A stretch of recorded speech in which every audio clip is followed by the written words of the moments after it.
and welcome to A Dander Through My Life. I'm David Scott and we're here in the village of Ballycarry in County Antrim, and we're going to have a chat with Dr. David Hume, MBE.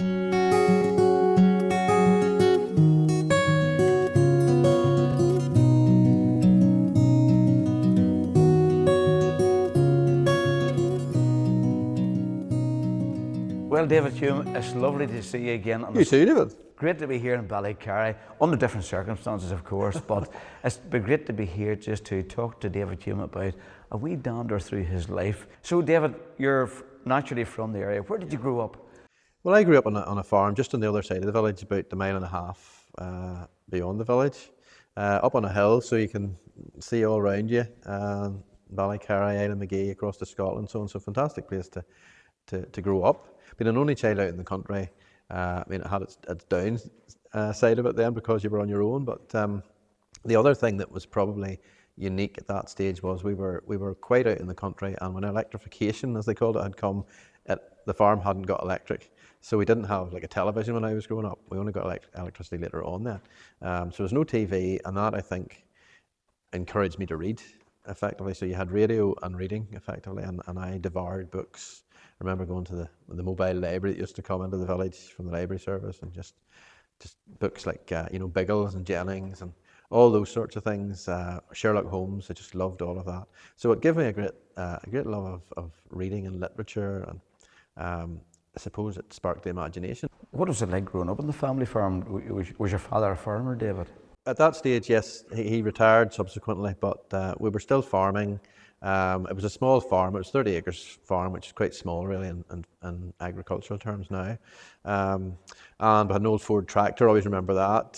So the machinery was a bit older, but I always remember that, the cutting, going around in the Ford tractor, and the reaper had a seat on it. I had sat in the reaper sometimes, and you were going around the field with the reaper, this old metal reaper with a blade going back and forward. So it wasn't modern, let's put it that way. And it was a nice place in the summertime. It was lovely in the summer. You had a 30-acre playground effectively in the summer. In the wintertime, it wasn't quite so nice because we're right up on the hill. So you got the best of the wind when you're up there, but a great place to grow up. And with the surname Hume, and of course a few miles just across the water to Scotland. Yeah. Where did the Ulster-Scots influence come from, David? Is that you just growing up in this community, or had you always an interest? Well, growing up in this community would have been a big part of it. I suppose the connection, as I got older, I became aware of this idea of Ulster-Scots. So probably from later years in primary school, I was certainly aware of the history of the area. One of our friends was a lady called Susie Hay, who would have been the sort of custodian of village history at that time. And Susie would have told me all the stories about Ballycarry, about William Nelson, the Ballycarry martyr of 1798 and stuff like this. Things which didn't seem to compute with a community which had red, white and blue curbstones on it. And yet here was United Irishmen and the whole place a hotbed of rebellion in 1798. So there was that little sort of interest in what happened here, why did it happen, and all of that. So I suppose from a fairly early stage, from primary school, I was interested in history, became aware then of the family connections. The Humes are from the Borders, riding clans, and I think that just an amazing group of people, the riding clans and the steel bonnets. So I've done a lot of work on those. We can get our Humes back to the 1660s in Ballybowly, near Ballyclare, but there are some on the coast as well in the 1630s, so we can't trace them exactly, but we know it's a small clan, so they're going to be connected in some way, and they all come from a place called Hume near Coldstream. That's where the clan originates. And on my mother's side, there was the Knoxes, of course a very famous Scottish name, and they came over to Relu, again way back into the 17th century. So there was that Scottish sense was very strong, and what made it, I suppose, relevant growing up was that we did have a Scottish family. My mum had a Scottish cousin because her aunt had married a man who'd come over from Scotland on holiday to Carrickfergus. They were from a place called Bell's Hill in Scotland. They were a mining community, and she got married and went across there. So this cousin Andrew would have come over regularly. He was the youngest in their family, and obviously he arrived. He had this strange accent, a strange Scottish accent. He'd have used words which I also heard being used around here. and that sort of helped me to realise that, well, there's a commonality here in terms of the words these people are using, because they're not English words. He's using Scotch words. We're using the same. The old folks and the old farmers all around using the same sort of words. And also we would have talked about going to see the Orange Walk and so on in Scotland. And so there was a strong connection. Well, you've rightly sort of alluded to your academia and the academic at Yard, David. What was school life like in Ballycarry village before you moved on to the big school?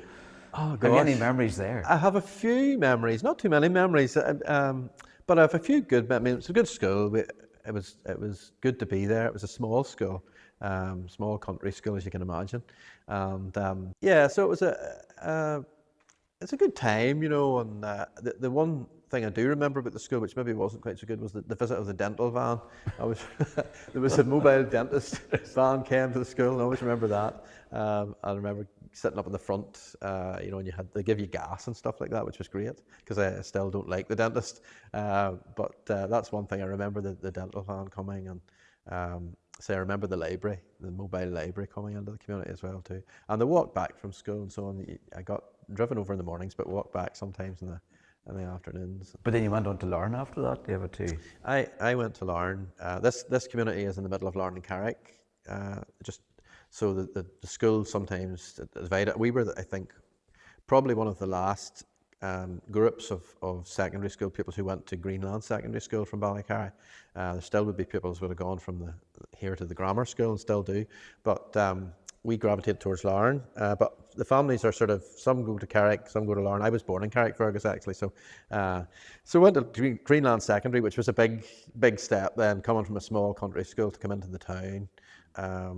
So we all tended to clique together because we were from the same school, and it was obviously a much bigger school. I look back on it with fondness in terms of some of the teachers were very inspirational in that school, particularly in terms of history. I think that you know, my love of history was inspired there by the late Archie Reid, who was a history teacher, and he told us that the most important question in the world had 3 letters, WHY. So if you want to know why something's happened, you need to investigate it. That helps you to understand the events, the people and their reaction to events. Everything comes to that word why. So is it fair to say he's the most influential person in your school life in terms of the direction you took with history and all of that? Yes, I think he would be, yeah. And I had the pleasure to know him after school, you know, years afterwards. And in fact, he came to Ballycarry here to our events and things like that. And he was just a great guy. He was a big into cine film making, and made lots and lots of cine films. And just a very inspirational teacher.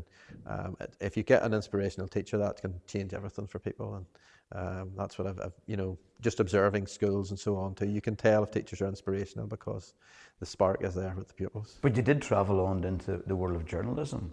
I did. Was that a natural progression, or did you desire to do something else, David? At that stage, I only ever wanted to be a reporter when I was at school, and they had a work placement.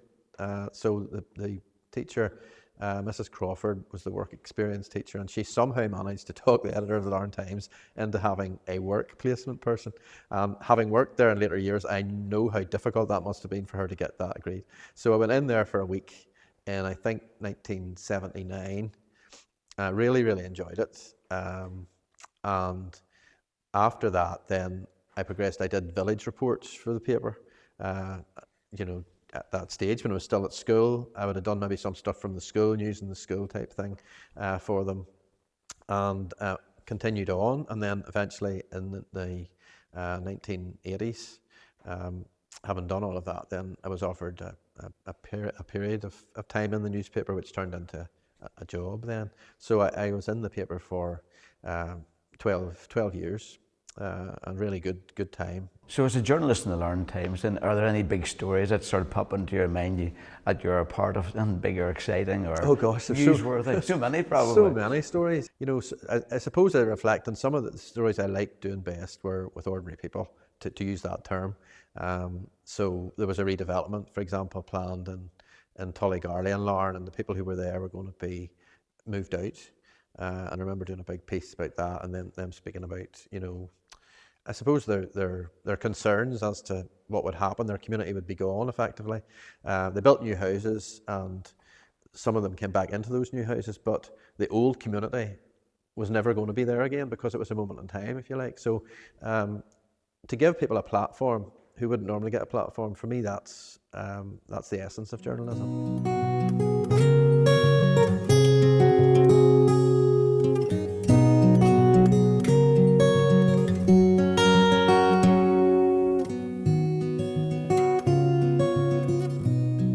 So David, Fair Hill, it stretches quite a bit, but what intrigues me about the site here, David, is the very short distance to Scotland.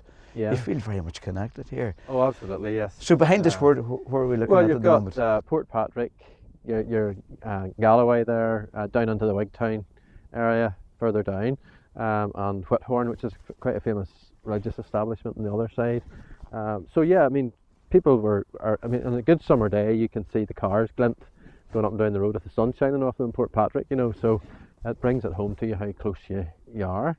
And when you see it from the air, it looks even closer. When you're on a plane and look down over that, you can see how close that is. So it's no wonder people travelled across that very narrow stretch, right through generations, and back in the ancient times as well too. You had over there was what's called the Galloway Irish, going back to the ancient kingdoms, the time of the kingdoms in the 5th and 6th centuries.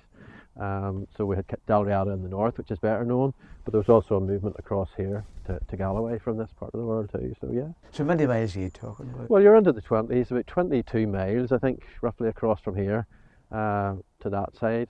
The narrowest point is 12 when you get up to Torhead, across to Kintyre.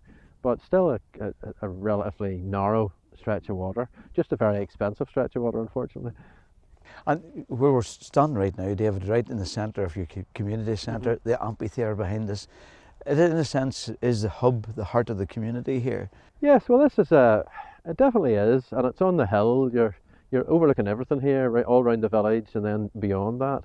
And I suppose the original settlement, as far as we can understand, was a Norman settlement, which was down nearer the loch, and then at some point the movement took place up onto the hill here from that. But in Neolithic times, there was an archaeological dig across near where the church is, where St John's Church is, and they found one item in the dig because it's an enclosure site, so they were trying to find the ecclesiastical enclosure, but in between two stones they found a little Neolithic bead had been preserved, so it proved there was a Neolithic settlement here on this hill. So I mean, you're on an advantage point to see all around you, and you can see the channel all around you, you can see all the landscape for quite a distance, so it would have been a good vantage point to be in. And obviously then this settlement grew here. We know that when the Scots came over, they arrived in 1609, and they're more likely to be a farming community. There may have been a small clachan of houses here, but by the 1800s we see the decline of the village as it sort of is now. So, but you must be very proud, Ballycarry man. You stand looking here, and the achievements. Yeah, well, I mean, our achievements are here. This is the amphitheatre just behind me here, which again was an initiative from the group, and funding was got for that, and it's a very good place. Every year at Christmas time, the outdoor nativity is held here, which has been held for 40 years in the village, and it always raises funds for charity and so on, and there's always a big gathering of people, so this is a really good vantage point for it now that we have the amphitheatre, got the community centre down below it as well too. So all this is the landscape that the people of the group have changed over the years, and then there's other things dotted around. There's the General Steele Memorial and the War Memorial too, and plaque trails and so on. So we've transformed the village in quite a way over all that time, and this is the sort of lasting legacy of it here. Which is good. Absolutely.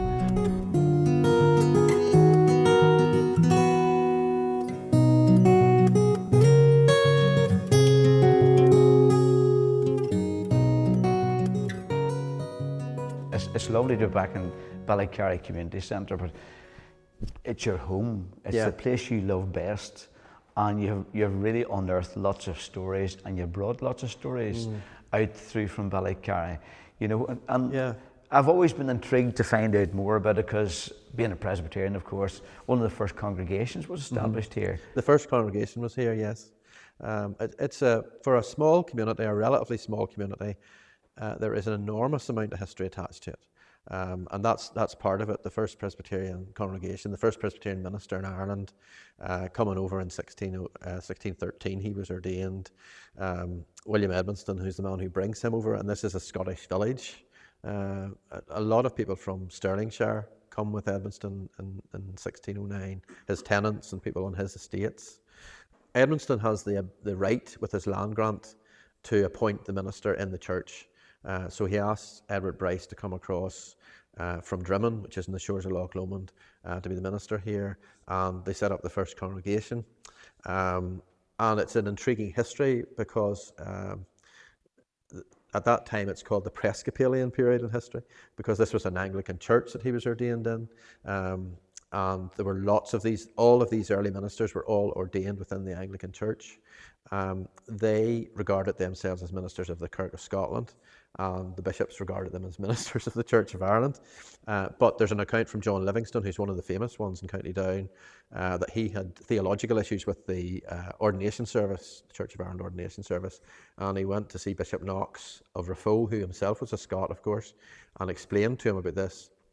And Knox said, look, here's the order book, mark in the margin there anything you don't want read out. And Livingston says, when I got the book and opened it, the margin was already so well written that I didn't need to write anything else. So it was a compromise, because there weren't very many Church of Ireland ministers here. Suddenly there's an influx of these Protestant ministers from Scotland. But it lasts until the 1630s, and then there were attempts to make the Church of Ireland closer to the Church of England. Now, people like Bryce, when they came over, had left Scotland in a disgruntled fashion, because there were attempts to make the Church of Scotland closer to the Church of England. And that led to them being out of sorts. They were in the margins, effectively, because they opposed all of this. So all the ministers who came to Ulster were all in opposition to this idea that they were going to be changed into Anglicans in terms of church structure. So what happens in the 1630s is these ministers there's church courts held, they're asked to defend their positions, and they are all either suspended or forbidden to preach. And so in Ballycarry, Bryce is forbidden to preach. He's sentenced to perpetual silence within this diocese, something that wouldn't trouble me, because I wouldn't know what perpetual silence was. But so he comes back here without a church, and the congregation leave the church, and they meet in barns and private houses and in the open air. So for me, this is very interesting in terms of Presbyterian history, but it also feeds into wider Ulster history and Irish history, because people don't look at this, they don't understand, 1798 rebellion, 1914, unionist gun running and so on. All of these things connect to this Presbyterian psyche, which is formed at that time, and this psyche is very much anti-authoritarian. So if the authorities say something, it doesn't necessarily mean that's right or you have to do it, in their view, because they have a sort of idea that there's a contract between the person that governs and those that are governed. And if the person that governs breaks the contract, then you don't have to pay any attention to them.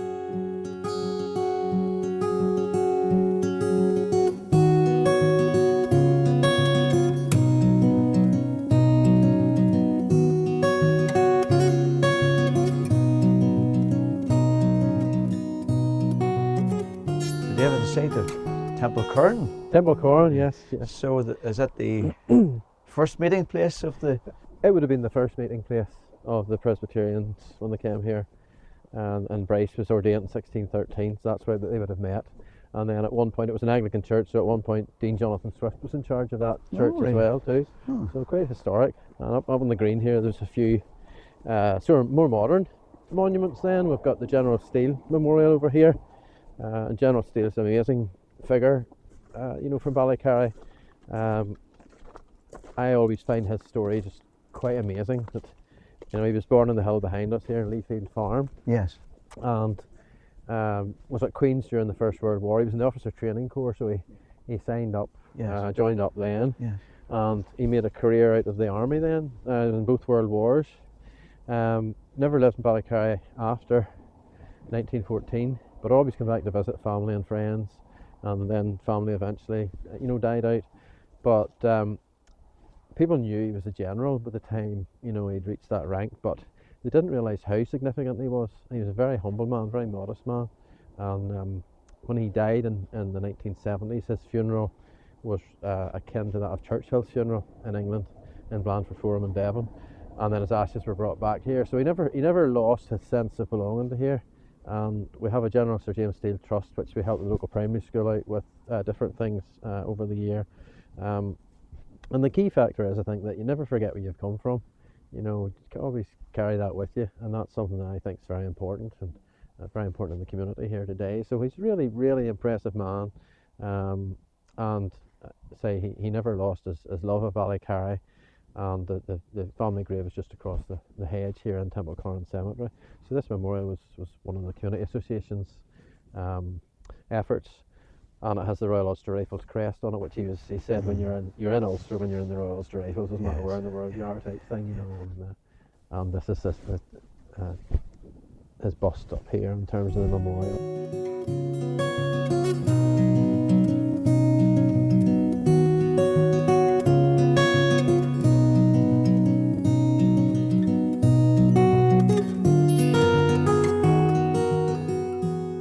But your role in the community, David, you played a major role here in Ballycarry in terms of the development of the community centre that we're sitting in today.